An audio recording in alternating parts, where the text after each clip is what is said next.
Welcome students. So now today we will discuss about accurate measurements. बेटा आप सभी लोग जानते हैं कि हमें accurate measurements की requirement होती है क्योंकि हम कभी भी कहीं भी अगर कुछ शॉप करने जाते हैं, कुछ शॉपिंग करने के लिए जाते हैं, if we are going to purchase clothes, vegetables, milk or anything, like if we are going to construct a building or to purchase a plot of land, so there needs for an actual measurement, needs for an accurate measurement. वहाँ पे एक accurate measurement की ज़रूरत पड़ती है बेटा. Understand? सो हम करते क्या हैं, how we are able to make accurate measurements. Accurate measurements के लिए हम लोग क्या करते हैं भाई, ये मेजरमेंट्स जो है बेटा स्टैंडर्ड यूनिट्स के अकॉर्डिंग पहली चीज़ तो होनी चाहिए. किसके अकॉर्डिंग होनी चाहिए? स्टैंडर्ड यूनिट्स के अकॉर्डिंग.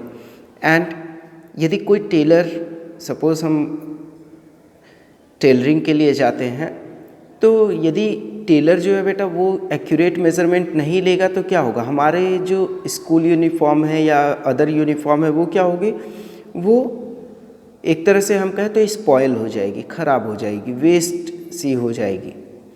एंड यदि स्कूल में, आप अपने स्कूल का एग्जांपल ले लीजिए कि जो रिंगिंग बेल है बेटा वो यदि एक्यूरेटली न लगे तो क्या होगा, तो यही होगा कि हमारी जो क्लासेस हैं वो प्रॉपरली रन नहीं करेंगी. And in scientific work greater accuracy is needed. जो साइंटिफिक वर्क होते हैं लाइक एक्सपेरिमेंट्स या लेबोरेटरीज़ में, तो इसमें क्या है कि इसमें ज़्यादा एक्यूरेसी की रिक्वायरमेंट होती है. एंड इसीलिए scientist are there for keep improving the methods of making measurements. और इसीलिए जो साइंटिस्ट हैं बेटा वो आज भी वर्क कर रहे हैं कि किस तरह से मेजरमेंट्स को एकदम एक्यूरेट बनाया जाए. सो स्टूडेंट्स, हम ये कह सकते हैं कि जो एक्यूरेट मेजरमेंट्स हैं, these are being measured by, these are being observed by some instruments. Understand? कुछ इंस्ट्रूमेंट्स, कुछ डिवाइसेस के थ्रू हम क्या कर सकते हैं, जो मेजरमेंट है उनको हम लोग एक्यूरेट बना सकते हैं. अंडरस्टैंड? लाइक सरकमफरेंस, किसी सर्कुलर प्लॉट का मेज़र करना हो, किसी ट्री की हाइट मेज़र करना हो या ट्री का जो है सरकमफरेंस मेज़र करना हो, then we can use a measuring tape. Understand?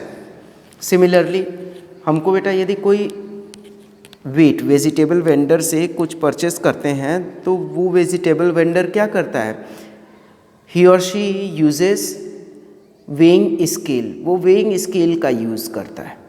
Understand? And वो जो वेइंग स्केल का यूज़ करता है हम लोग उसे क्या बोलते हैं बेटा, we call it as a physical balance. उसे हम लोग एक फिजिकल बैलेंस बोलते हैं. जो ordinary watch whatever we using, mostly जो हम वॉच यूज़ करते हैं बेटा वो ऑर्डिनरी वॉच वो क्या करती है, वो 100 मीटर रेस में जो टाइम होता है वो एक्यूरेटली मेज़र नहीं करती है. Clear? So for measuring that time we need a stopwatch. आप लोगों ने देखा भी होगा कि जो 100 मीटर रेस होती है उसके लिए क्या यूज़ किया जाता है, स्टॉप वॉच का यूज़ किया जाता है. Understand? So finally we can say that in order to make accurate measurements you must use appropriate instruments and you know how to use these instruments properly.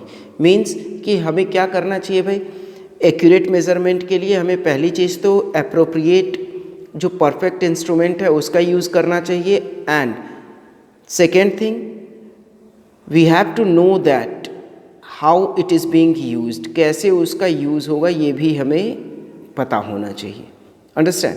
So first of all we will discuss about measurement of length. Length की बात करें तो बेटा breadth, depth, thickness, distance, height, these all are measurements of length. ये सभी क्या है, length की मेजरमेंट है. And rulers, metre scales and measuring tapes are some instruments that are commonly used to measure length. Understand? So we will discuss about how we have to observe the reading if we are using a ruler. Understand? So first of all you can see here that it is a ruler. and here are its units mentioned on the ruler. So we have to take some precautions while measuring length. What were they?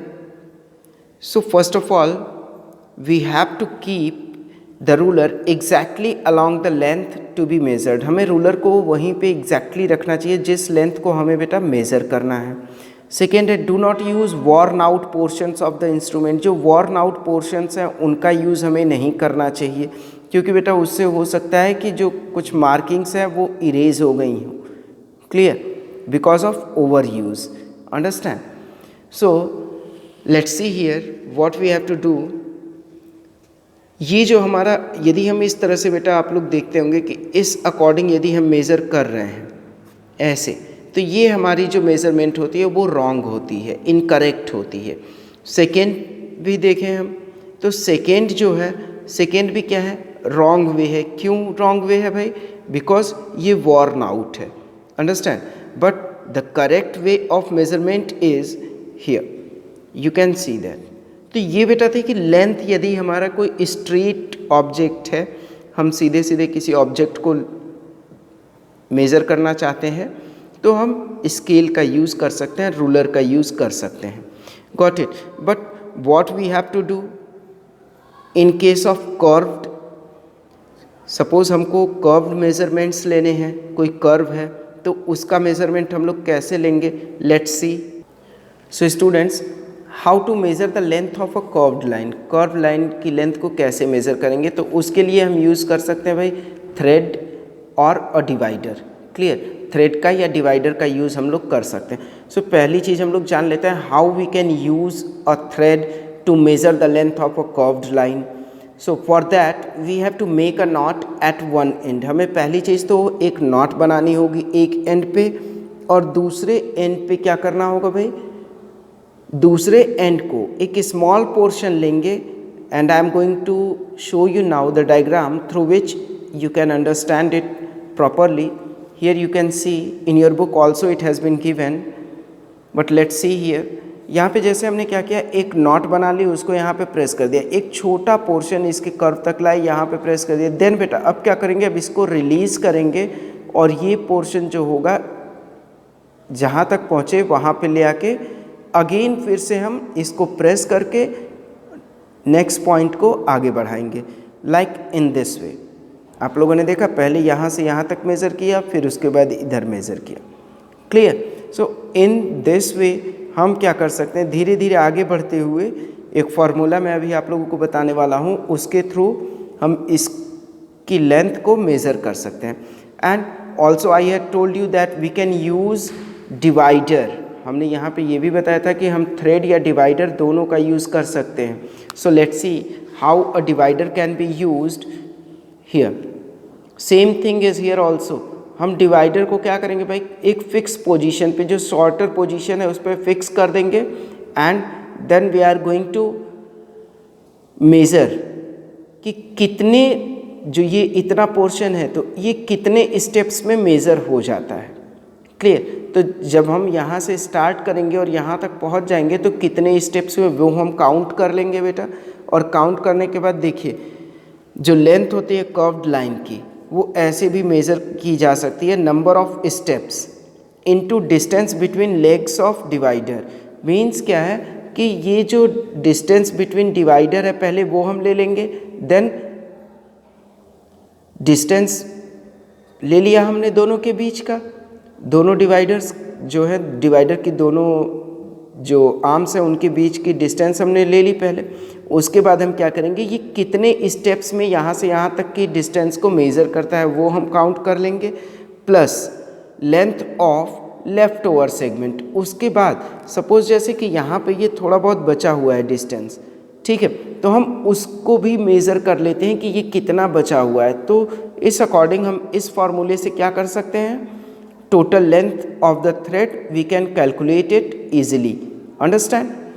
So in our next class we will discuss about importance of estimation and some more other topics related to this chapter.